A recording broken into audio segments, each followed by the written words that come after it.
Hi everybody, my name is Ivy Wamboy Mushoki and I'll be your host for the show. Today we are here to define the task of the generation. With me here is Caleb Kipkorir. Kipkorir, give us an overview of who you are. I'm Kipkorir Caleb, and I'm a student at the Kenya School of Law. On my other far left, we have Madam Sincere Shem, who is our youth thought leader and will be defining for us possible solutions on how we can be able to come up with a viable alternative solution. Madam Sincere, the floor is yours. Hello, everyone. My name is Cynthia Shem. As you've heard, I hope to be the youth thought leader here. I look forward to interacting with everyone. I also have a background in law, and I'm hoping to have robust discussions with you all. Thank you. And on my farther left, we have the president of the Premier University of Nairobi, Madzao Rocha, who is also one of a kind young man and can give us an overview of why you think you're one of a kind. Give us an overview. Thank you, Ivy Mushoki, our beautiful host. As you can see, she's very beautiful. My name is Madzao Rochandegwa. I'm the president of the Premier of Nairobi. I'm a fifth-year student pursuing civil engineering. Very glad to be here. I'm a lover of God, and I'm happily married with a beautiful girlfriend. Thank you so much. And last but not least is our resident analyst. He also happens to be a political scientist, but I think he'll do the rest by explaining exactly who he is. Richard Keno Manoir. Thank you, Ivy. My name is Richard Keno Odhiambo. I have a background in political philosophy and the law. I'm excited to be a young person in such a time in the history of our country called Kenya, and I'm looking forward to a fruitful engagement. Thank you. Today, what has brought us here is the task of defining the task of the generation. And it's because of this that we are here gathered today to offer you, the public, a solution, which we call the Viable Alternative Republic, Article 37, 38. And with this, we are guided by one of our philosophers, whose name is Frantz Fanon, and he describes for us this problem or this task as each generation must, out of relative obscurity, discover its mission, fulfill it, or betray it. And this is something that I've been delving and trying to understand. But I believe that our panelists are going to give us an understanding. Caleb, give us an understanding of this quote and why you feel it's such an important quote that can help us to guide this conversation going forward. Thank you very much, Ivy. Reading that quote in The Wretched of the Earth is actually a very depressing but also an inspiring experience. It's depressing because it gives us a tendency in that each and every generation will be having a mission or a problem or a task to fulfill it. Because for an idealist, you'll think that it will reach a point whereby we won't be having these problems and will be in a state of happiness. But then on the other hand, it's also prophetic. It's a prophetic mission. It's like Frantz Fanon was a prophet and he knew it is the nature of humanity to have these tasks and actually fulfill them. And fulfilling a task of a generation is actually following it to its conclusion. And if you will allow me, I can give some historical background. And betraying the task of a generation is actually knowing that a particular course is right, but then abandoning it. An example is our forefathers when they were fighting for independence. I know I'm going too far back, but then they knew that the liberty of man is actually a mission that needed to be fulfilled or betrayed. It was right at that particular point of history. Am I in order, my host? Of course you are. And just before you finish, Caleb, defining this role of the history and defining where the historical perspective of where we are today in Kenya, what do you feel, especially at this particular moment, with regards to this statement and this great man known as Frantz Fanon? What did he try to tell the young people, especially right now? If you're to come back from the past and now reimagine yourself as Frantz Fanon, what do you believe that the young people are trying to, be in line with this perspective of this question? Humanity has encountered numerous problems.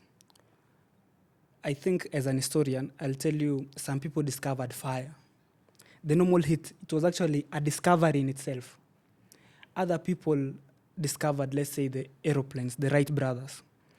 And as we move forward towards history, other people discovered liberty, happiness, and protection of personal property.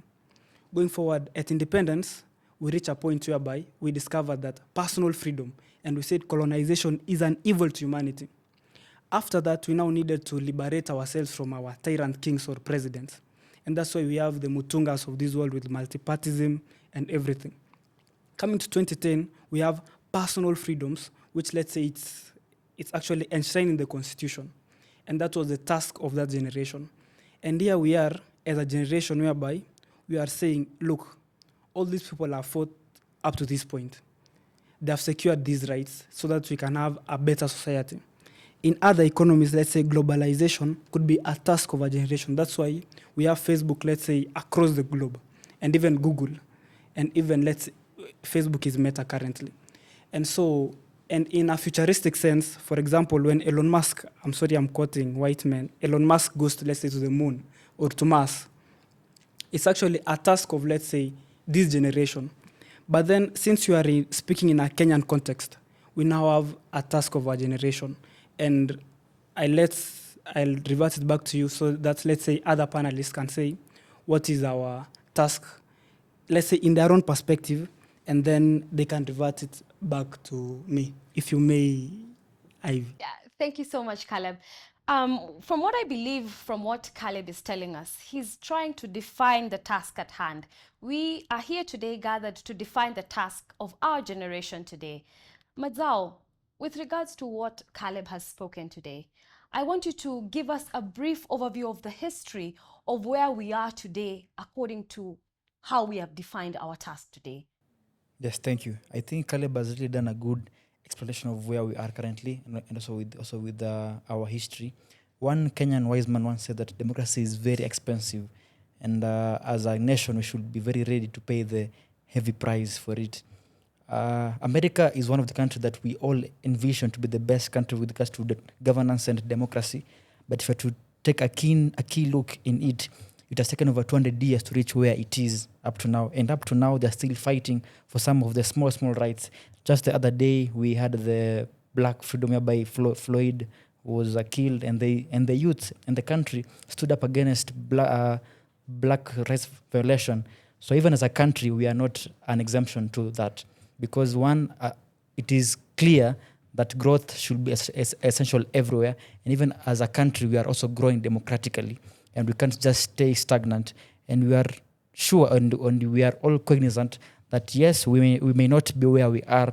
We may not be where we want to be, but we are also not where we were yesterday. And our history is very clear. Back from independence, when most of our youths, some fought in the forest against the white subjugation. We had those who were in campuses going for demonstrations, the likes of Tomboya, who formed unions of trade unions and agitated against labor reforms. And then we got independence, and then we progressed, had the multipartism election, role whereby we had the likes of Orengo, Raila, fight against the tyranny of the late president, and were able to defeat the tyranny then and allow now everybody to form any political party and express their political views. Then we extended and had the constitution, which we all thought or we knew that now we are now finally there, but we were met with a rude shock. And I think 12 years down the line, in fact it's 14 years down the line, we then had now the Gen Z revolution, but I call it a Gen Z revelation because it's when that we realize that we are still not yet there, that we still have to take more steps for us to attain the full supremacy or as a country, or the full supremacy as a citizen, whereby we have conferred much of our powers to the leaders, but that shouldn't be the case, because yes, we have a constitution, but it's not being fully implemented as it is, because if we are to fully follow the constitution as it is written, then we would really have a decent life, because those who sat down and drafted the constitution had a clear vision that the youth of this nation, that the women of this nation, that those who are disabled will also have a voice. But up to now, that is around for 15 years down the line, we are still not yet there. So meaning that now it is calling for it is now a call to action for not just the youth, but the nation at large. Because even during the Gen Z, it's not just the Gen Z who are on the streets. We even had old men, we've had old women agitating for these rights. So I heard someone saying it's a Gen Zote conversation. So now let's divert the talk from youth to now a nationwide dialogue whereby we all play a role in it, because it's all our task for us to ensure that we progress forward and ensure that we have full democracy as a country whereby each and everyone will have decent living, because that's what everyone craves for. Everyone will be happy if they'll have clean water, clean sanitation, security, freedom. That's all we want for, and a country that we will all be peaceful to live in. Thank you, Ivy. Thank you so much, Madzao. From what I'm hearing you speaking, you've contextualized the history and you've brought us forward to that the aspect of bad governance is an issue. So I'd like to throw it down now to our resident analyst, Mr. Keno Manoir, where you'll explain to us, give us a contextual overview of why bad governance is something that is rampant in our society today, and how is this bad governance, especially with defining the task, coming together and synchronizing this so that you can explain to the young people and those watching what bad governance has been doing in this society today. Thank you. So in the definition of the task of this generation, there are two aspects to it, either fulfilling it or betraying it. And since we are discussing matters to do with politics and governance, I will borrow from the Gettysburg Address, the last part of it, where Abe Lincoln is defining what's democracy, because I believe in every political conversation, the task of our generation is found at the tail end of the Gettysburg Address, where Abe Lincoln says, "And these dead shall not have died in vain. And we highly resolve that this nation, under God, shall have a new birth of freedom, and government of the people, for the people, by the people, shall not perish from the face of the earth." And I believe that is the task of every generation, to ensure that whatever happens in that particular period, the government of the people, for the people, should not perish from the face of the earth. Our friend Caleb happens to be a very good student of Abe Lincoln, and I'm very proud when I'm speaking about politics and democracy to quote Lincoln as much as possible. Of course, sincere, I would agree that as a lawyer, if you have a leaning towards a judge, let's say Lord Denning, can quote Lord Denning as much as possible to take the message home. So here today as a country, we find ourselves in a situation where we have a public with a sentiment that contradicts everything that is happening with reference to governance, in the sense that whatever is happening in Kenya today, the people seem to say that we don't believe and trust in the institutions that have been given unto us. But now in that is where we are finding the task of our generation. But now, since we have identified the task of our generation, we have to not keep on identifying it. We don't have to keep on identifying it, because the more we identify the task of our generation, the more we are betraying it. I'm saying that because when we identify the task of our generation, since we live in a constitutional democracy, that task is identified through the invocation of Article 37 of the Constitution. But now, if we keep on invoking Article 37, then we keep on identifying the problem. And from there, we never find an opportunity to actually fulfill that. So I believe it's important that in our quest to fulfill the task of our generation, let us remember that our task is to ensure that this nation, under God, shall have a new birth of freedom, and government of the people, for the people, by the people, shall not perish from the face of the earth. Or rather, to paraphrase, government of Kenyans, by Kenyans, for Kenyans shall not perish from the face of Africa. Thank you. Thank you so much, our resident analyst, Keno. Having heard from all the men in the room, we'd like to now hear from Madam Sincere Shem on what exactly defining the role of the task of the generation is. Thank you very much, Ivy. I'd like to appreciate the gentlemen here. I think they have set the stage appropriately by giving us the history and telling us where we are, and even encouraging us by reminding us what democracy is. And so I think ours is a generation that tips the scales. Finally, we have a redefining generation, a generation that is coming in and deconstructing norms and reconstructing new the new normal that the society is about to adapt. So I think the task for our generation specifically is not only to set up, but also secure functional systems, specifically governing systems, to ensure, as mentioned by Mr. Rocha, decent living or livelihood that can be embraced by all the generations within the state of Kenya. And so I believe for as much as this is a Gen Zote agenda, as much as it is also a nationwide agenda, we are the ones carrying the mantle henceforth to make sure that the systems we set up now, the systems we discuss, the systems we idealize, actually materialize and give birth to something sustainable that will not only serve us, but also the present generation and, God willing, the future generation sustainably. Thank you, Madam Sincere. I want to throw it now to Caleb. I want to ask you, with regards to now setting up systems, especially of governance, from what Madam Sincere has said, how do you feel that bad governance in this society as we speak nullifies or coincides with these systems? How can you define for us this from a political point of view, from a political elitist point of view? Well, thank you very much. And I will never have said it better than Sincere when she says that this is a generation that creates new normals. And it's like our generation is tired with a government or a system that is exclusionary, dismissive, and divisive. In that, that's why we are saying we are tribeless. We are one people. We are Kenya. And this is historically informed from the white man. And they use the tactic of divide and rule.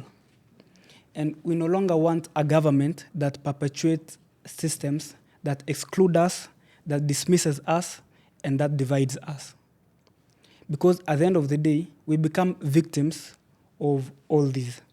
Am I in perspective? Of course.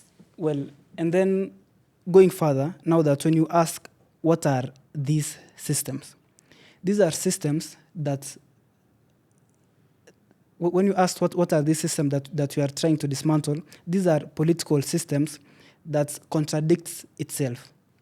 For example, a system that is in contradiction is a system that says, on one hand, we are developing as a country, but then the pockets of the common mwananchi isn't developing.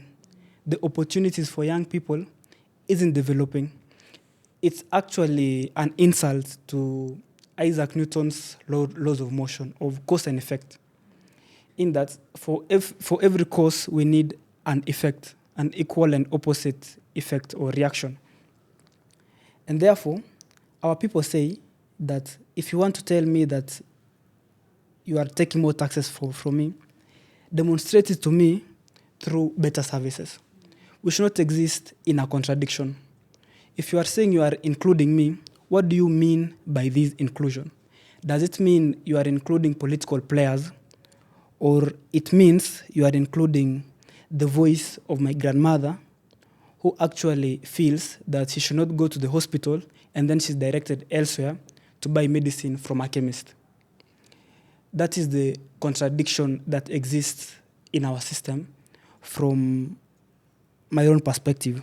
And then what systems are we trying to develop? We are trying to create a system as a generation, a system which says, well, you are telling us that we have public participation. We are going to participate in this decision making. However, consider our views. Are you getting it? That's why, as you said, that we are trying to build solutions for ourselves and for future generations.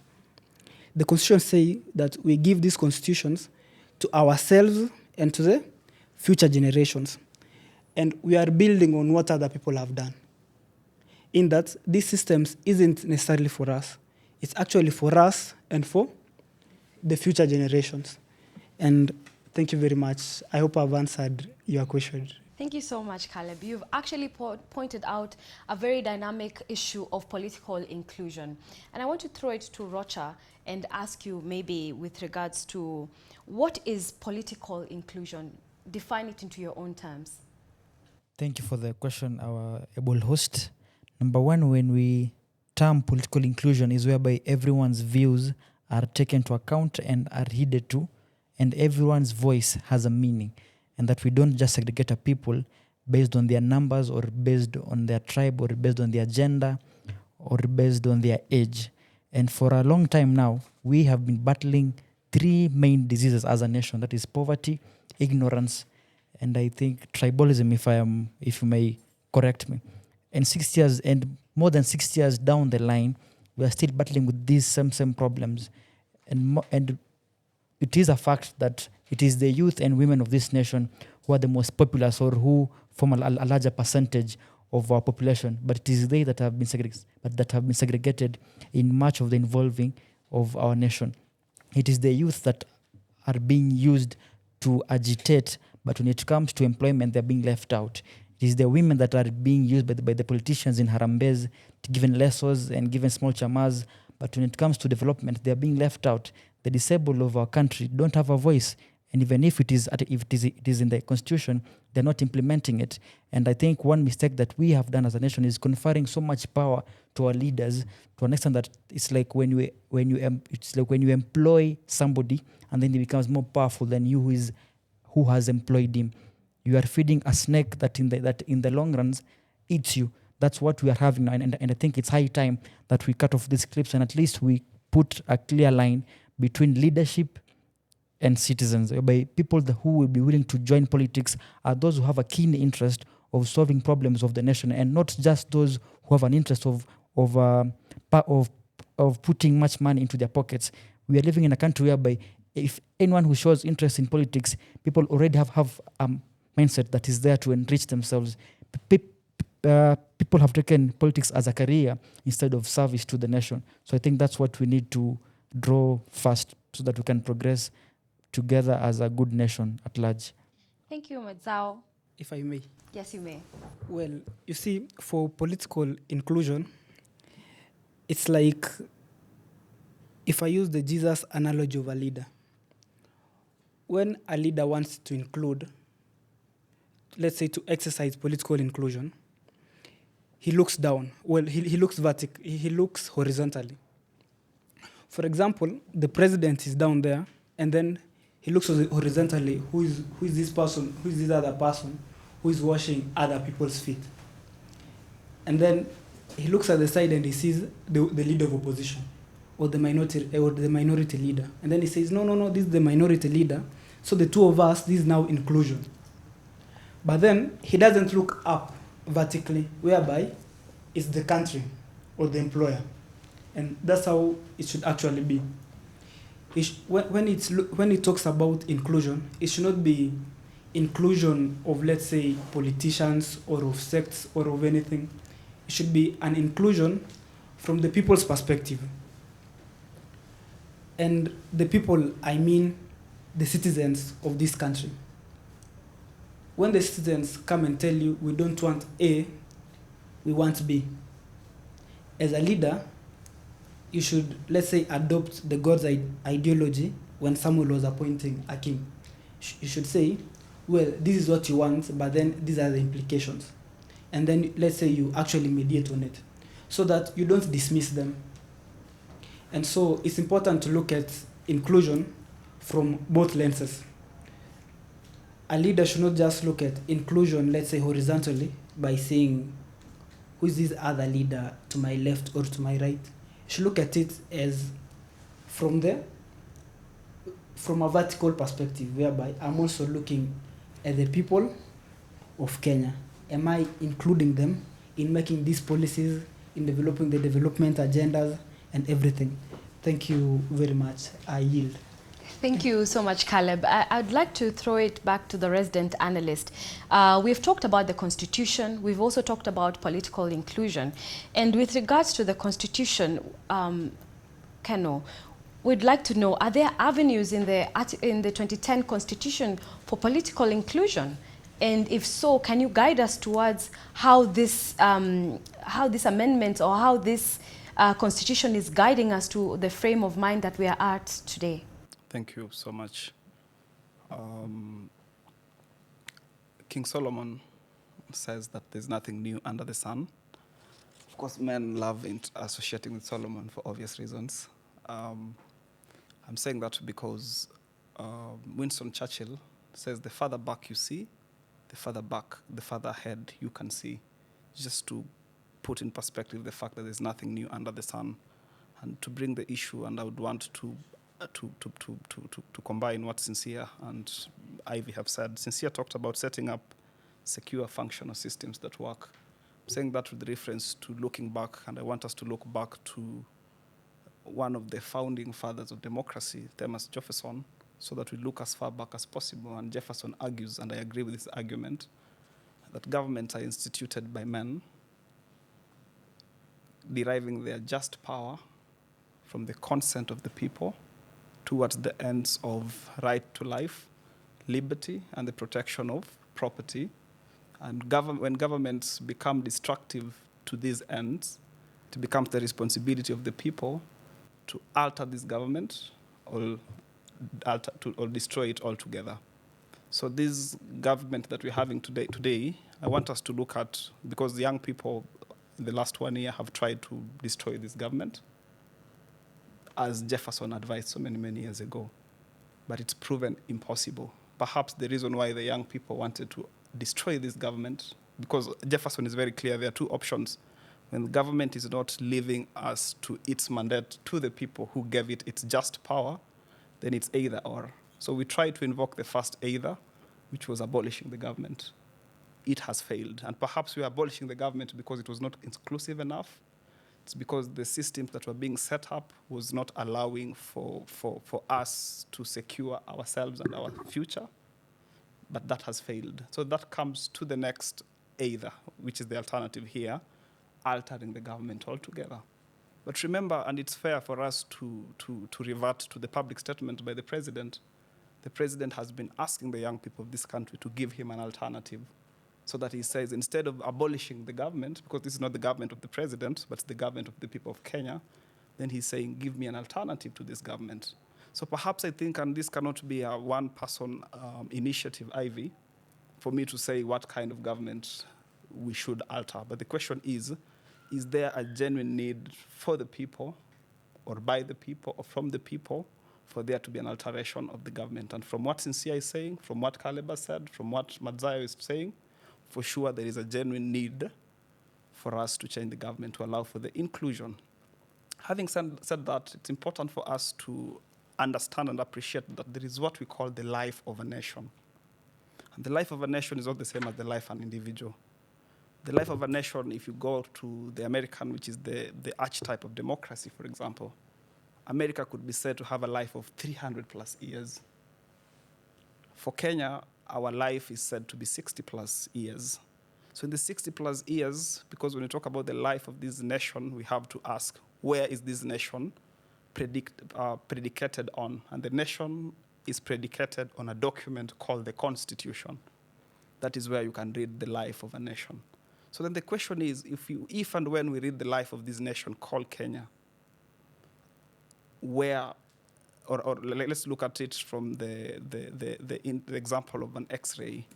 We're taking an X-ray of this life of this nation called Kenya. We're looking at it from the youth perspective, because we remember when we're talking about defining the task of the generation, we have to remember that there are 4 generations alive at any period of time in history. And a generation is said to comprise of 22 years. From age 0 to 22, that's a generation. From 22 to 44, that's a generation. 44 to 66, that's a generation. 66 to 88, that's a generation. So there are 4 generations here.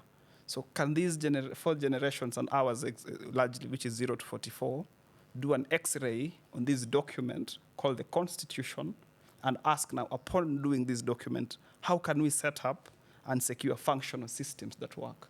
And I believe if we agree that is the task of one of the tasks of our generation, then it goes back to the same people to ask, how are we moving forward? And I believe if that becomes the conversation that we're engaging in, we will not betray, but fulfill the task of our generation. Thank you so much.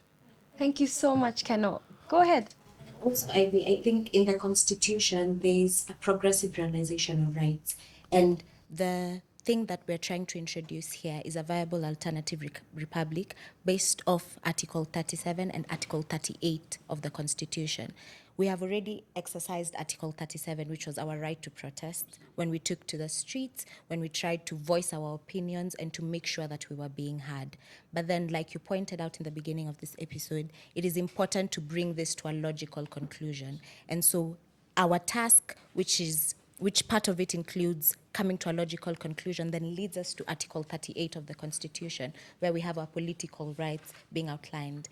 And so the moment we are able to share the knowledge therein that is instituted by Article 38, then that gives us standing as young people to actually find systems or solutions that work, to be able to come up with a solution, a viable alternative to the bad governance or the problems that we are facing currently. So I think based off the question that you asked, then Article 38 would be leading us towards this realization of our political rights and also its effective implementation so that it serves us. Back to you on that note. What is Article 38?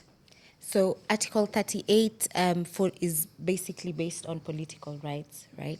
And we know we have several groups of rights. There's economic, social, and political rights, and all of them tend to work together. Social in the sense that when our basic needs are met, then the people are happy. Economically means when the nation is doing well, when people have disposable income. Disposable income refers to the fact that I can pay school fees, I can pay rent, I can do shopping, and I can still take my kids out on Sunday. You see, being able to have money that is running through the economy enough for everyone without someone living below the poverty line and so on and so forth. And so political rights then come in our exercising of democracy, where we have to ensure that we have rule for the people, by the people, and instituted for us. And so under political rights, it is our mandate to ensure that we are able to either propose or idealize systems that will be able to give us solutions to the problems we have. So for example, in exercising our Article 38 rights, we can have an independent body. So something that has been mentioned here is public participation and our right to be heard. And that the problem that we've found being recurring is that we speak, but we feel like we're speaking to a wall. There is no feedback. It doesn't seem like what we're saying is being accepted. And this is the problem. It's like, okay, you've seen us protest. We've told you what our problems are. But once we try and examine the solutions we're being given, they do not reflect the problems that we have. So perhaps a radical thought here would be having an independent body that actually oversees public participation. Perhaps this, if I could put some meat on those bones, it would look something like this. So we already know that public participation is instituted in the Constitution. Every time a major decision needs to be made, it is important that we, the employers of our employees, like the members of parliament, are actually consulted because it is our executive decision that needs to be implemented. But then the problem that we keep seeing is we will give our executive decision and then it is bypassed altogether. And so if we were to introduce an independent body that oversees public participation, for instance, with the finance bill, all the views that Kenyans had, that they aired on Twitter, that they aired on the streets about certain articles that were problematic in the finance bill or certain issues that were being overlooked or undercut in our view, then the role of that body would be to ensure that when that bill is sent back to Parliament, Parliament actually implements those things and that no further steps can be taken in the advancement of changing that bill into law until the public's views have been considered. And this body then would take on other responsibilities, like actually giving feedback to the public. For instance, once it has gone back to Parliament, it is the mandate of that body to come to us, the public, and say, you recommended 10 things to Parliament. They've only said 2. Beware. So this is not okay. There's still work to be done. Because the equation of good governance has to do with the people's power being utilized well and accountability. And so we have bad governance because accountability, which is crucial in that equation, is missing. So we need to include, or we need to come up with accountability systems to the point where even the leaders we represent know and they acknowledge that they not only have a duty to us, but they also have a duty to the bodies that oversee them. So that now they're not just their own employers. They're not judge, jury, and executioner. They do not propose the bill, then we give them our views, then they get to decide, oh, we're not including it anymore. Someone else actually has to hold them accountable for that. Actually, my interjection would be, will it be right to say that our problems stem from non-observance of Article 10, that is public participation, and then it forces the public to invoke Article 37, and it also forces them to invoke Article 38. You are the youth thought leader, in all fairness. But then, is it fair to say that I a believe so. disobedience to Article 10 will lead us to Article 37? And eventually Article 38. Yes, If I may, maybe. from our discussion here, there is a train of thought that needs to be followed. That history kind of like repeats itself. And at every point in history, there's a defining event. And in our history, political inclusivity has been our defining event. Because because the politics affect our social and economic rights. It is the political state of the country that we have seen determines the state in which we are living or the state in which we are even able to earn. And so that's why you rightfully pointed out that there is an elitist agenda that pushes political inclusion that seems to be a wolf in sheep's clothing. It seems to tell us one thing when it's really another. Like you said, it's a horizontal approach where political inclusion means the opposition is now on my side. Oh, look, we're speaking to leader of minority. While you rightfully pointed out that it should be vertical, look up to the people that employed you, listen to what they're saying. And so good political inclusion has to include public participation, and not just public participation as it has been arbitrarily done, but meaningful public participation. And so with meaningful public participation comes with this suggestion that is our topic of discussion now on an independent body. And if you allow me now to take back my powers. So, as we are now getting things a bit heated up on the table, tumejua leo that Sincere's poured something that needs to be addressed. But now, on to you, Keno. We'd like to know, with regards to what Sincere has shared with us about meaningful public participation, we'd like for you to define for us what is meaningful public participation, and does it adhere to our code of conduct, especially trying to drive the viable alternative republic? Is this something that we need to put as a number one in our agendas of driving a viable alternative republic? Over to you. Thank you so much. Meaningful public participation begins with the understanding of the importance of the public in the political conversation. Because remember, when the public are not given their pride of place in political discourses, they can never participate in the political decision making. So I believe meaningful public participation begins with the understanding that the public are very important, the sovereignty of the voter. Because remember, if we go by our constitutional architecture, there is what we call the social contract, where the public donate their power, the public being the governed, then we have the governors. So it's only when that donation of the power, which is the sovereign power, is done with the understanding that the sovereign power is given, but it remains with the voter. It goes back to, you talked about Article 10, and you brought a very radical thought about having an accountability system. So I would try to address the two with reference to the meaningful public participation. It goes back to the realization that when we talk about political power, we're talking about man. And when we talk about man, and we started by The Wretched of the Earth by Frantz Fanon. When we talk about man, we are talking about a wretched creature of God. And by virtue of man being a wretched creature of God, Lord Acton said, when you give man power, it will corrupt him. And when you give him more power, It will corrupt him, absolutely. And I believe this is the beginning point, because when Caleb talks about Article 10, Article 10 is like a prescription medicine. Take this 3 times 1. But the medicine is as good as the person taking the medicine. You can imagine you've said, fine, you should take 3 times 1. But this person is an alcoholic, for example. They don't even remember they have to take medicine. So what do? Perhaps to begin with, you put this person in a jurisdiction where alcohol is not accessible. And I just took up... no, no, not at all. Just for example. Okay. So now it goes back to the understanding that in our constitutional democracy, there is a serious lack of separation of powers.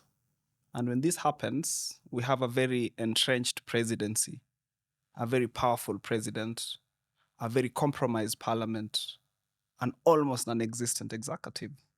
But remember, this is not the creation of President William Ruto, for instance. It's a creation of the Constitution of Kenya. It's a constitutional democracy. And this takes us to a bit of political theory, because in political theory, we have what we call a pure presidential system of government and a pure parliamentary system of government. And these systems of government have been thought through by the scholars who did it for good reason. So in our constitutional democracy, for instance, it's been demonstrated, and if we are honest, if the older political class are honest, they would agree with us that the pure presidential system of government is our problem as a country. This is the problem of lack of public participation, because when you're the president, for instance, you just know, I'll buy the off parliament, I'll have my own executive. The people will wait. But this compromises the public participation, because when I was beginning to say, I was saying, the sovereign power of the people has been taken away, and nobody cares about what they do with that sovereign power, because I'll take your elected representatives in parliament and in the executive, and we are done. So I believe in the radicalness of the thought that was propounded by Sincere. We have to begin by asking, is the pure presidential system of government working? And especially in Kenya, which is a multi-ethnic society. I believe, and Lord Acton in his grave agrees with me, there's a lot of absolute corruption of power in this country. And it has nothing to do with the man, William Samoei Ruto. It has everything to do with the generic representation of man. That being the case, part of the problem of our generation of young people, we must say, and I mean, unless any of us here voted for the new constitution, lawyers in the house would agree that in the social contract, you must be part of that social contract, which in this case is the constitution. But the young people of this generation today are being guided, they are being led, they are being governed by a constitution they did not give themselves. And I believe that is where we have to begin. Because when the referendum was happening in 2010, I didn't vote. Unless Sincere did, which I'm sure she didn't. Unless Caleb didn't, which I'm sure he didn't. Unless Mr. President did, which I'm sure you didn't. And same for our host, Ivy. So then the question is, what in our constitution will ensure that there is no corruption? That's the absolute corruption of power, for instance. Because maybe we are blaming William Ruto, but William Ruto is just a victim of a constitutional system that brings out his wretchedness as a human being. And I believe that is a conversation that we should engage in as we are defining the task of our generation. Thank you so much. If you allow, okay. Yes, you may. If you allow me to interject a bit, you've brought an aspect that we have a pure presidential type of rule that we are having as a nation, and she said that we need to have a form of accountability, whereby we are having public participation.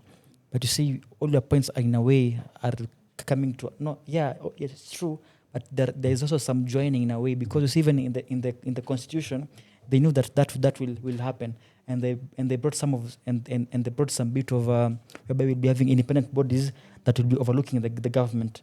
We are having IPOA, that is, in fact, even it is independent police oversight authority. It's independent. We have EACC, it's also independent. So how sure are we that even if we are to bring a new body that will be independent with regards to gathering the public view with anything, how sure are we that they won't be compromised, just as these others that have been compromised? Because as he said earlier, history tells us, yes, we came from this far, and this is where we are going. So yes, we've seen that indeed we can have bodies that are independent, but in the long run, they can be compromised by the one who is controlling the meat. So how sure can we now? Because I'm sure even the listeners will ask even that in the comment section. That's what they'll ask. I'd like to put it to everyone's attention that this solution that I am proposing will not exist in isolation. I like the example that Keno put forward about a prescription being there in the government, which is public participation, that is supposed to be taken for theoretical purposes 3 times a day, but it matters who the person taking the medicine is.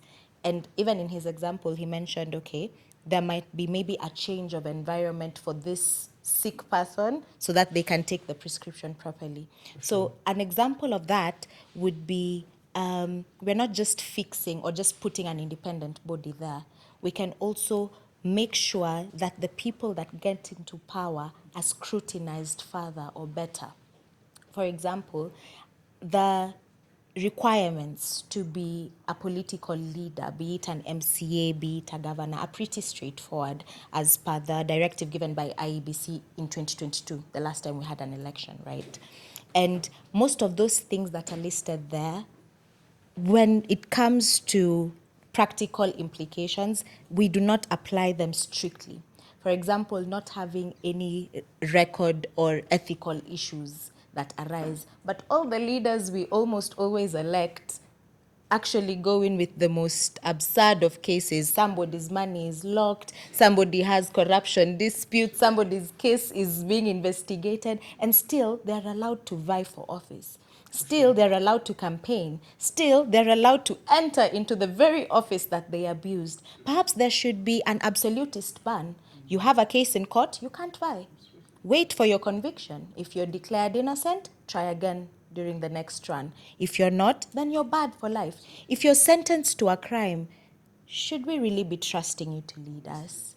You understand? These are things that need to be applied practically. And perhaps even the idea of a meritocracy can be born, where we're not just putting people who have leadership skills, but also people who are qualified to deliver those skills. When it comes to the cabinet secretaries being appointed to certain divisions, even the MPs themselves, how skilled are you in handling the problems of your constituents? You understand? Perhaps we should even be subjecting the leaders at that level to debates. These political debates or presidential debates that we see, for example, in jurisdictions like the US, let's sit them down and ask them, what are you proposing actually as your constituents? Convince us that you're trying to do your best to solve problems that we have instead of giving us narratives, just absurd narratives to try and convince us.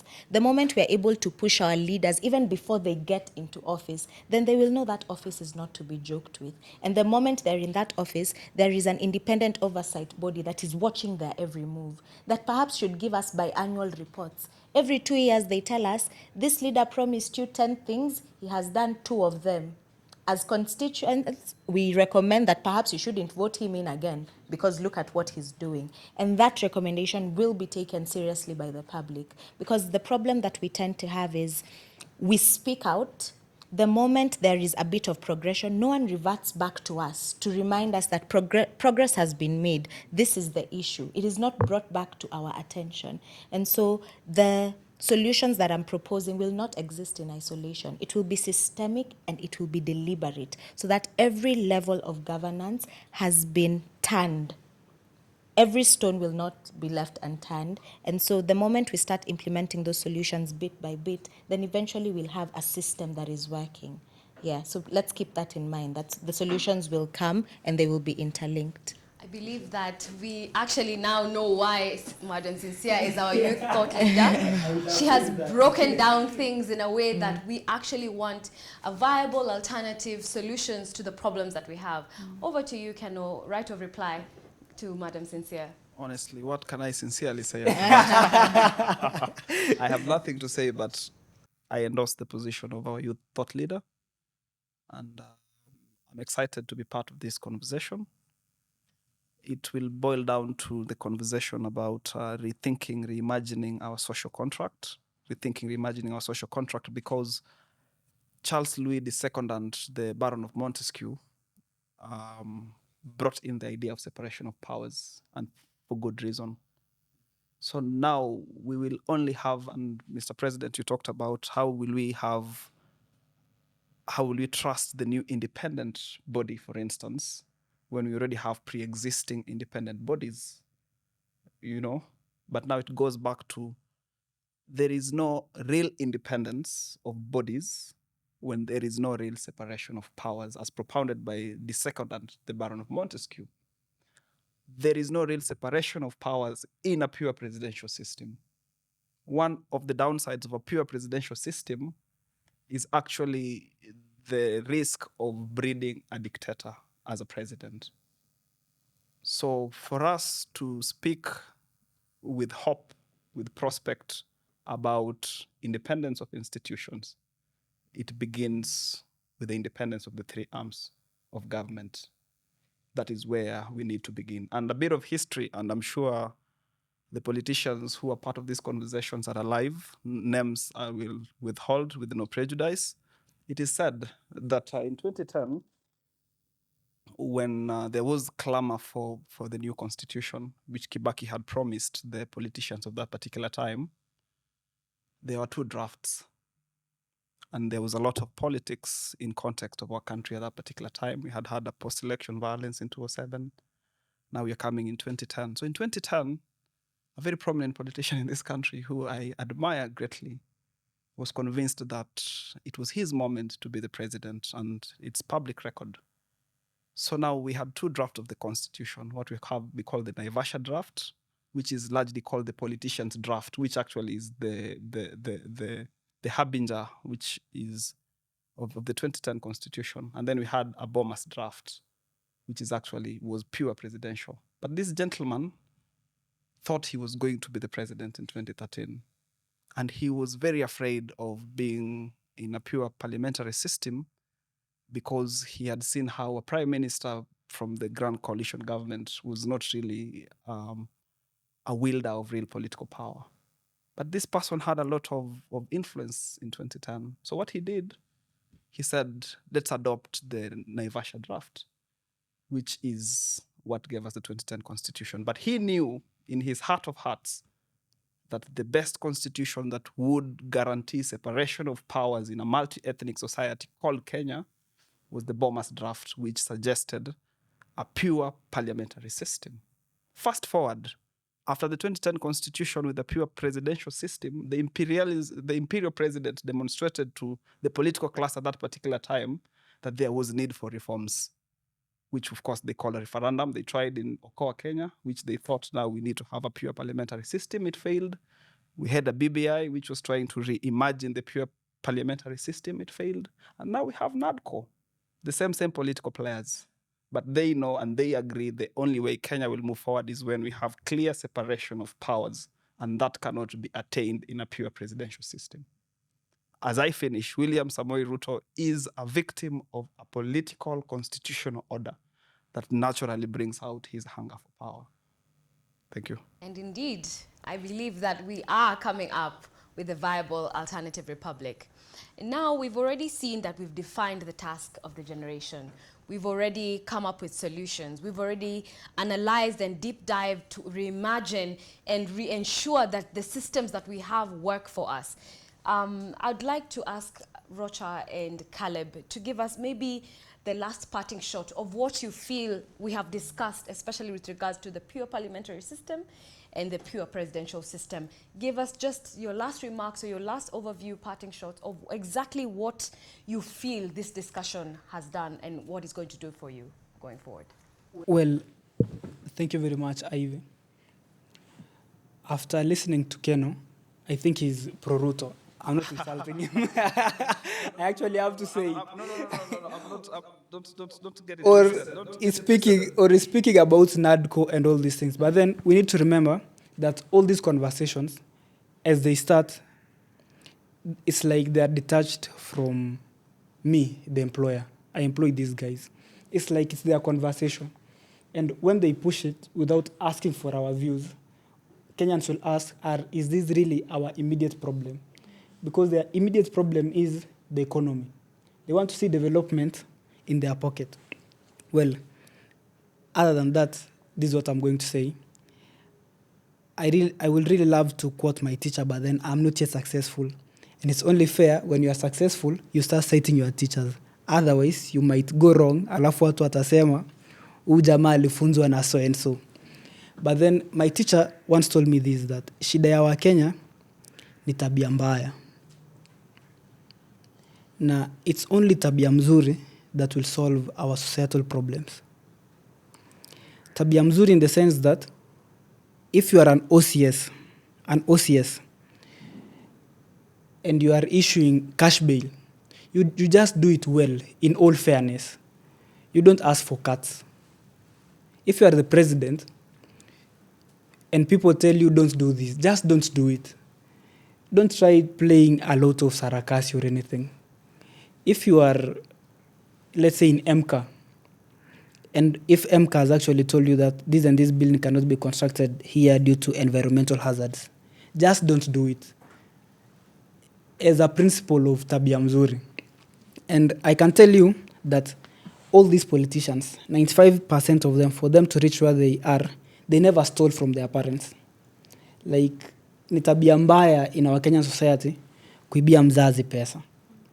But then when you go to government, you go there to loot. Actually, and you are looting for this mother, mwenye alikuambia, usiibe. And so, as my parting shot is, wa Kenya tunahitaji tabia mzuri. So that, tabia mzuri. Thank you very much. A good explanation, and it's even triggered my mind, and I think it's true. I think also as a nation, we really, as he's just said, we have lost moral ethics as a country at large, because yes, we may be blaming these politicians, but Kenya today, if you are to become the CS of finance, assume you are now the body, how sure are we that you will not be worse than he is? Because I'm a philosopher king.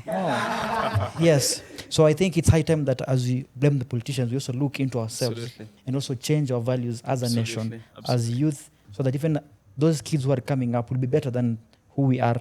And I agree that where we are right now with regards to our problems is because we lack the political inclusion. Because as my fellow superior panelists have just said, because they are lawyers.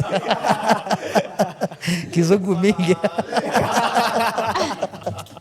Hey, as you've heard their quotas. As you've heard the lawyers said that yes, we are the employers of these politicians, but they don't really listen to us. And you see, if the parliament was large enough, it will accommodate all of us. But of course, it's small, so we have to choose those who are amongst our best, amongst our society, to represent our views, so that we can now tell them, do this for me, and then now they can now give their views on a larger scale.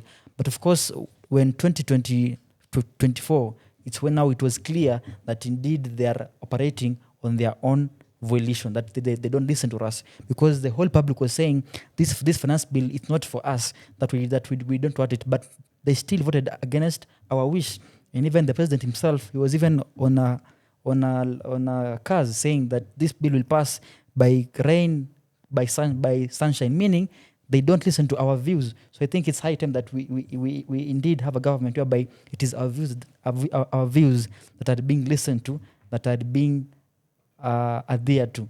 But how then can we achieve that? So I think that should be really a key factor that should really have a key interest in on how now we can ensure that there is that full accountability, so that we don't keep on recurring to this conversation whereby we keep on drafting a constitution, have leaders, and then 10 years down the line we say, no, let's change this. Because as he has said, Kenyans have tabia mbaya.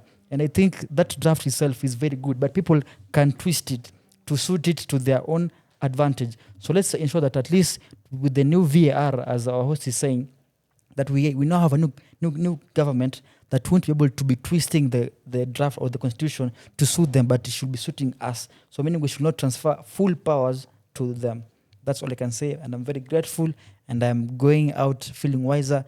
Full thanks to the quotas of the... And I'd just like to wind it up just by giving the opportunity to Ms. Sincere, since she has given us an alternative, or what we are looking for towards this show, about having a meaningful public participation. What is your view with regards to the ideology that you've just given us, give us a parting shot or an idea of what you want the young people going out there to think about having meaningful public participation. What does it mean to you, and what does it mean for the public, and how does it create this viable alternative republic that we are trying to foresaw and so much so create it as we are doing this show today? In conclusion, I actually believe that we have a functional, transformative constitution with us, that being the 2010 constitution. I think the ideas therein, as enshrined and as espoused, have in principle and in theory, they're supposed to work perfectly. But then the application is where there is a misstep. And that application is a problem because of the people that are applying it. And this is exactly why public participation comes in. Because the moment, as a nation, it is a known fact, the moment we make it tabia mzuri to listen to the public, or else the consequences are dire, then tabia mbaya itaendelea. People will continue to pick and choose what they want to fight for, what matters, and they will always push their personal agendas.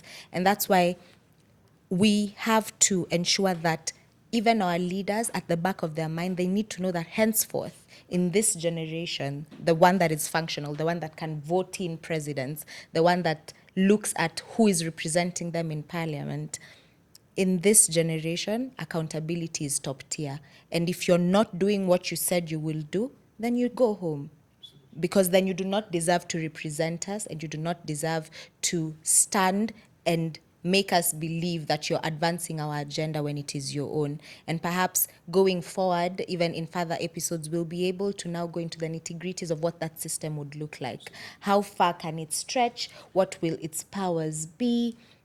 What will the limits be? Who will sit in this independent body? How can we actually ensure that even within that representation, public participation is apparent? And so I'm looking forward to analyzing those ideas further, and of course being challenged and being able to stretch our minds to accommodate a system that is functional for us all. And that, my friends, is the viable alternative republic. And I'd like my guests here today to be able to also just say, so that we can also say it in conclusive and in unison. VAR 3738. And 37 is Article 37 of the Constitution. And 38 is Article 38 of the Constitution. And as I finish, there's a very important relationship as young people, because we've taken the trouble to define the problem of our generation. In that definition, let's further take the trouble to understand that there is an unbreakable relationship between politics and the economy, and between politics and the economy and the law. Thank you so much.